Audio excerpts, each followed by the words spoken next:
ملائكته يصلون على النبي يا أيها الذين آمنوا صلوا عليه وسلموا تسليما اللهم صل على سيدنا ومولانا محمد وبارك وسلم صلاة وسلاما عليك يا رسول الله صلى الله تعالى عليه وسلم. أعوذ بالله من الشيطان الرجيم. بسم الله الرحمن الرحيم. وَيَا قَوْمِ أَوْفُوا الْمِكْيَالَ وَالْمِيزَانَ بِالْقِسْطِ وَلَا تَبْخَسُوا النَّاسَ أَشْيَاءَهُمْ وَلَا تَعْثَوْا فِي الْأَرْضِ مُفْسِدِينَ بَقِيَّةُ اللَّهِ خَيْرٌ لَكُمْ إِن كُنتُم مُّؤْمِنِينَ وَمَا أَنَا عَلَيْكُم بِحَفِيظٍ. اور اے میری قوم، ماپ اور تول انصاف کے ساتھ پوری کرو اور لوگوں کو ان کی چیزیں گھٹا کر نہ دو اور زمین میں فساد مچاتے نہ پھرو. اللہ کا دیا جو بچ رہے وہ تمہارے لیے بہتر ہے اگر تمہیں یقین ہو، اور میں کچھ تم پر نگہبان نہیں.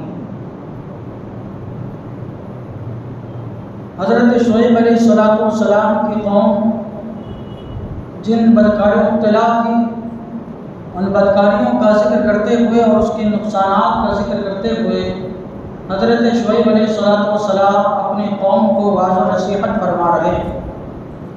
حضرت شعیب علیہ السلام کے واضح و نصیحت فرمانے کا انداز بہت ہی منفرد اور نرالا تھا، اس لیے آپ کو خطیب الانبیاء بھی کہا جاتا ہے. یہ آپ کا لقب ہے، خطیب الانبیاء. تو آپ نے پہلے تو اللہ تبارک و تعالیٰ کی عبادت کی طرف دعوت دی، اور پھر اللہ تبارک و تعالیٰ کے عذاب سے آپ نے ڈرایا. پھر آپ نے فرمایا کہ ناپ اور تول پورا کرو، چیزیں گھٹا کر نہ دو. پھر آپ یہ کہ ان کو دلاسا دیتے ہوئے کہ اگر تم ماپ تول میں کمی کر دو گے، یعنی یہ کہ جتنا دینا چاہیے اتنا دے دو گے، تو تمہارے حساب سے تو تم کو ایسا لگے گا کہ ہمارا نقصان ہو رہا ہے. تو حضرت شعیب علیہ السلام ان کے دل سے یہ شبہ یا وسوسہ نکال رہے ہیں کہ تم یہ نہ سمجھو کہ تمہارا نقصان ہو رہا ہے، بلکہ اللہ تبارک و تعالیٰ تمہارے لیے اس میں بہت برکت عطا فرمائے. اللہ کی دی ہوئی برکت پر اعتماد رکھو، اپنے جو برے کام ہیں اس پر اعتماد تم نہ رکھو. آپ ارشاد فرماتے ہیں، اور اے میری قوم، ماپ اور تول انصاف کے ساتھ پوری کرو. ماپ اور تول یہ انصاف کے ساتھ پورا کرو، انصاف کے ساتھ کرو. میں یہ نہیں کہہ رہا کہ تم اپنا نقصان ڈالو، یعنی یہ کہ جتنے میں تم نے مال خریدا ہے اتنے میں ہی دے دو. میں یہ نہیں کہہ رہا، بلکہ تم اپنا فائدہ بھی اس میں رکھو، لیکن جتنا رکھنا چاہیے اتنا ہی رکھو، زیادہ نہ رکھو. اور یہ کہ اپنا فائدہ کھل کر اپنے گراہکوں سے حاصل کرو، ان کو دھوکہ دے کر، ان کو جھوٹ بول کر ان سے فائدہ حاصل نہ کرو.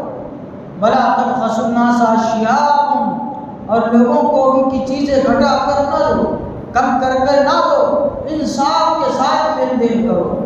ولا تعثوا فی الارض مفسدین، اور زمین میں فساد مچاتے نہ پھرو.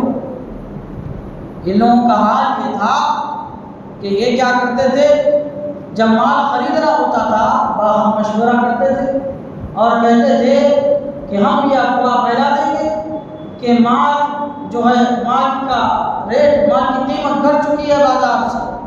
تو کاشتکار کسان جب ان کے پاس مال لینے آتے تھے تو یہ ان سے کہتے تھے کہ جاؤ بازار کا چکر لگاؤ، دیکھو مال کی قیمت گھٹ چکی ہے، کم ہو گئی ہے.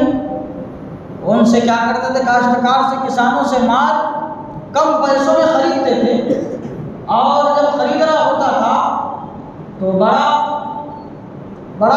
ناپ نکالتے تھے، بڑا ترازو نکالتے تھے اور اس میں لیتے تھے. ایک تو یہ کہ قیمت گھٹا دی، اور جب لینے کی باری آئی تو ماپ کو بڑا کر دیے اور بڑے ماپ سے لے رہے ہیں، بڑے ماپ سے لیا کرتے تھے. اب دوسرا دن جب آتا تھا یہ بھاؤ جو ہے بڑھا دیتے تھے اور ماپ چھوٹا کر دیتے تھے. ماپ چھوٹا کر کے یہ بیچا کرتے تھے. اس سے یہ کہ کسانوں کا بھی نقصان ہو جاتا تھا، پھر جو مال خریدتا تھا اس کا بھی جو ہے وہ نقصان ہو جایا کرتا تھا. تو حضرت شعیب علیہ السلام فرما رہے، ولا تعثوا فی زمین میں فساد مچاتے ہوئے نہ پھرو۔ کیا مطلب ہے اس کا؟ کہ تم ایسی حرکت کر رہے ہو، تمہارا دیکھ کے دوسرے لوگ بھی، دوسرے صوبے کے لوگ، دوسرے ملک کے لوگ، دوسری جگہ کے لوگ تم سے سیکھیں گے، اور پوری زمین پر یہ رواج اگر پڑ گیا تو لوگ بھوکے مر جائیں گے، پورے زمین میں قحط آ جائے گا، کاروبار زندگی معطل ہو جائے گا، دنیا کا نظام دہو بالا ہو جائے گا۔ اس لیے زمین میں فساد مچاتے ہوئے نہ پھرو، یہ بہت بڑا جرم ہے، یہ کاروبار زندگی کو روک سکتا ہے، دنیا کا نظام معطل کر سکتا ہے، تم ایسا نہ کرو۔ بقیت اللہ خیر لکم، اللہ کا دیا جو بچ رہے وہ تمہارے لیے بہتر ہے۔ اگر انصاف کے ساتھ جو تم لین دین کرو گے، اللہ تعالیٰ جتنا ہی تم کو نفع دے گا وہ تمہارے لیے بہتر ہوگا، اس میں برکت ہوگی اللہ تبارک و تعالیٰ کی طرف سے۔ ان کنتم مومنین، اگر تم یقین رکھتے ہو، اللہ کی برکت پر یقین رکھتے ہو تو تمہیں میں جیسا بتا رہا ہوں ویسا کرو، اللہ تبارک و تعالیٰ تمہیں اور برکت عطا فرمائے گا۔ یقیناً جو عدل و انصاف سے لین دین کرتا ہے، اپنی تجارت میں جھوٹ نہیں بولتا ہے، اپنی تجارت میں دغا بازی نہیں کرتا ہے، دھوکہ نہیں کرتا ہے، عہد شکنی نہیں کرتا ہے، اللہ تبارک و تعالیٰ اس کے مال میں خوب برکت عطا فرماتا ہے۔ اگر بظاہر کوئی دھوکہ دے کے جھوٹ بول کے زیادہ مال زیادہ نفع حاصل بھی کر لے تو اس کے مال میں برکت نہیں رہتی، اس کا مال برباد ہو جاتا ہے، یا تو اس کے مال سے برکت ختم کر دی جاتی ہے کہ پیسہ تو خوب کما رہا ہے لیکن پیسوں میں برکت نہیں ہے، ادھر سے پیسہ آتا ہے ادھر سے نکل جاتا ہے، اور دوسرا اس کا نقصان یہ ہوتا ہے کہ حرام مال حرام کاموں میں ہی خرچ ہوتا ہے، اور بیچارہ چاہتے ہوئے بھی اچھے کاموں میں اپنے حرام مال کو خرچ نہیں کر پاتا۔ آپ دیکھیں گے کتنے لوگ ایسے ہیں جو 2 نمبر کا کاروبار کرتے ہیں، جن کی شریعت میں اجازت نہیں ہے، وہ کاروبار کو کرتے ہیں، ان کا سارا مال عیش و عشرت میں خرچ ہوتا ہے، دینی کام میں ان کا مال خرچ نہیں ہوتا، یہ اللہ تعالیٰ کی طرف سے ان کے اوپر دوہری مار ہوتی ہے۔ ایک تو یہ کہ حرام مال انہوں نے کمایا اور سارا کا سارا مال اللہ تبارک و تعالیٰ نے حرام کاری کی طرف ان کا پھیر دیا، ان کے مال کی برکت ختم ہو جاتی ہے، اور یہ کہ ان کا مال سارا کا سارا جو حاصل کرتے ہیں حرام کاری کے ذریعے، اللہ تبارک و تعالیٰ ایسا فرما دیتا ہے، ایسا حکمت سے ان کے لیے وہ حرام مال کو ایسا کر دیتا ہے کہ وہ اپنے حرام مال سے کما ہم فائدہ بھی نہیں اٹھا پاتے۔ آپ دیکھیں گے جو حرام مال کماتے ہیں ان کو کوئی نہ کوئی بیماری رہتی ہے، بیماری کی وجہ سے ان کو پرہیز ہوتا ہے، پرہیز کی وجہ سے وہ اپنے حرام مال سے ہی فائدہ نہیں اٹھا پاتے، جیسا کھانا چاہیے ویسا نہیں کھاتے، جیسا رہن سہن ہونا چاہیے ویسا رہن سہن بھی نہیں کر پاتے، ان کا سارا مال اس طریقے سے ان کے کام میں بھی نہیں آتا، ان کو خود نفع نہیں پہنچاتا۔ اس لیے اللہ تبارک و تعالیٰ فرماتا ہے تھوڑا نفع حاصل کرو لیکن اللہ تعالیٰ کے بتائے ہوئے راستے کے مطابق حاصل کرو، یہ باقی ہوگا تمہارے لیے اگر تم یقین رکھتے ہو۔ حضرت شعیب علیہ السلام نے نصیحت فرمائی اور ارشاد فرمایا وما انا علیکم بحفیظ، اور میں کچھ تم پر نگہبان نہیں ہوں، میں کچھ تم پر نگہبان نہیں ہوں،